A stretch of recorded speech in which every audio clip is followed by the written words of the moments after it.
የሜሲና የሮናልዶ የፖርቹጋልና የአርጀንቲና ደጋፊዎች ወደዚህ ቀረብ በሉ። ሌሎቻችሁ ስክሮል አድርጉት።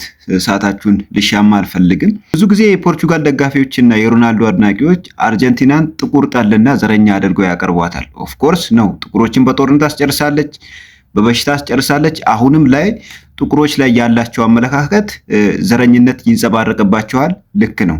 ይሄ ማለት ግን ፖርቹጋል ከዚህ ነገር የጸዳች ነች ማለት አይደለም። ወደ ኋላ ለመልሳችሁና ወደ 15ኛውና 16ኛው ክፍለ ዘመን ልውሰዳችሁ። ከ15ኛውና ከ16ኛው ክፍለ ዘመን በፊት ላቲን አሜሪካ፣ ይሄ ኖርዝ አሜሪካ የሚባለው ሪጂን አይታወቅም በታሪክ።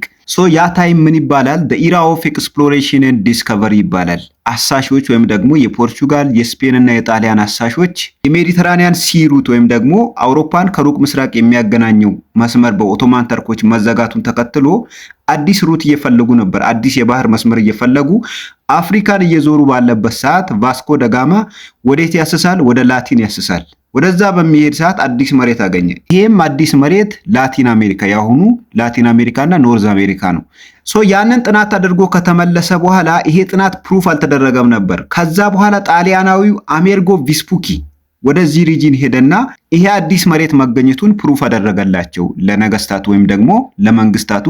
ከዛ በኋላ ስፔኖችና ፖርቹጋሎች ወደዛ አካባቢ በሰፊው ተንቀሳቀሱ። አካባቢውንም ሲያዩት ምን አይነት አካባቢ ነው?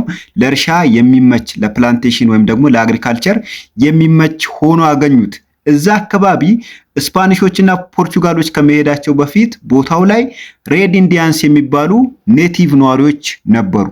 አዲስ መጤ የሆኑት ፖርቹጋሎችና ስፓኒሾች ያንን አካባቢ በእርሻ ለማልማት ወሰኑና በሚያለሙበት ሰዓት ለዚህ እርሻ ስራ እዛው አካባቢ ያሉትን ኔቲቭ ሰዎች መጠቀም ጀመሩ። ሲጠቀሙ ግን ቦታው የነበረው የትሮፒካል ዌዘር ኮንዲሽን የሚባለውና በተለይ ደግሞ በአካባቢው ላይ ሰፊ የሆነ የማላሪያ ወረርሽኝ ወይም ደግሞ የወባ ወረርሽኝ በመኖሩ ይህንን ነገር አየሩንና በሽታውን መቋቋም አልቻሉም። ከዛ በኋላ ስፔንና ፖርቹጋል ሌላ አማራጭ ፈለጉ። ይህም አማራጭ ምንድን ነው? ከሀገራቸው ከስፔንና ከፖርቹጋል እንዲሁም ከተለያዩ የአውሮፓ ሀገራቶች እስረኞችን ወደዛ አካባቢ ወስዶ ማሰራት። እነዚህም ነጭ እስረኞች ቦታው ላይ ያለውን የአየር ሁኔታና በሽታውን መቋቋም ስላልቻሉ ወደ ሶስተኛ አማራጭ ሄዱ። ይህም ሶስተኛ አማራጭ ምንድን ነው? አፍሪካውያንን ወይም ደግሞ ጥቁሮችን በመርከብ ስሩ አትላንቲክ ወይም ደግሞ በአትላንቲክ ኦሽን አቋርጦ ወደዛ አካባቢ ሄዶ አግሪካልቸር ላይ ማሰማራት ነበር። ለመጀመሪያ ጊዜ ወደዚህ ሪጅን አግሪካልቸር ላይ እንዲሰማሩ ከአፍሪካ ምድር ሰዎችን ገዝታ ላቲን አሜሪካ ወስዳ የሸጠች ሀገር ፖርቹጋል ናት 1630። ከዛ በኋላ ከ17 ሚሊዮን በላይ አፍሪካውያንን በመርከብ ትራንስ አትላንቲክ ስሌቭ ትሬድ ይባላል ይሄ ፕሮሰስ ከአፍሪካ ወደ ላቲን አሜሪካ ወይም ደግሞ ወደ ካሪቢያን ሪጅን በመውሰድ ጥቁሮችን እንደ ሸቀጥ ገዝታ እንደ ሸቀጥ የሸጠች። ከዛ በኋላ ግን አርጀንቲናን ስንመለከት አርጀንቲናን እየገዙ የነበሩት ስፓኒሾች ስለነበሩ ከ16ኛው ክፍለ ዘመን በኋላ እዛ አካባቢ የነበረውን የጥቁሮች መብዛት እንደ ጥሩ ነገር ስላልተመለከቱ በሪጅኑ ከተለያዩ ሀገሮች ጋር በነበራቸው ጦርነት ጥቁሮችን ከፊት በማሰለፍ አስጨርሰዋል። ከዛ በኋላ አዳዲስ ወረርሽኞች በሽታዎች ሲመጡ እነዚህም በሽታዎች ጥቁሮች ወደሚኖሩበት ቦታ በማስፋፋት ጥቁሮች እንዲያልቁ አድርገዋል። ከዛም በኋላ ከረንትሊ አሁን ባለው አካሄዳቸው ጥቁሮችን የሚጠሉና ሬሲስት ናቸው። ጥቁሮች ላይ ባላቸው ፖሊሲ አርጀንቲናም ጥቁሮችን ትጠላለች፣ ሬሲስት ናት።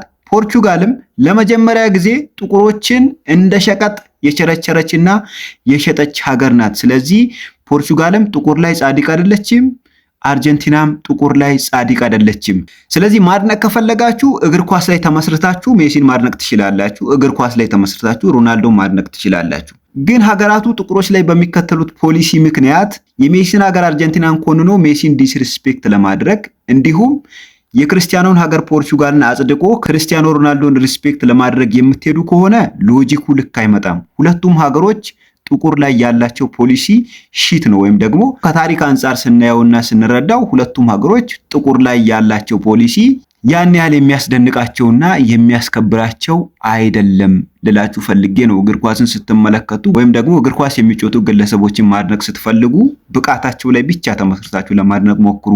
ከሌላ ነገር ጋር አታያይዙት። እንደዚህ በታሪክ ወደ ኋላ ሊመልሰን ስለሚችል ማለት ነው። ለማንኛውም ይመቻችሁ። መልካም ቀን።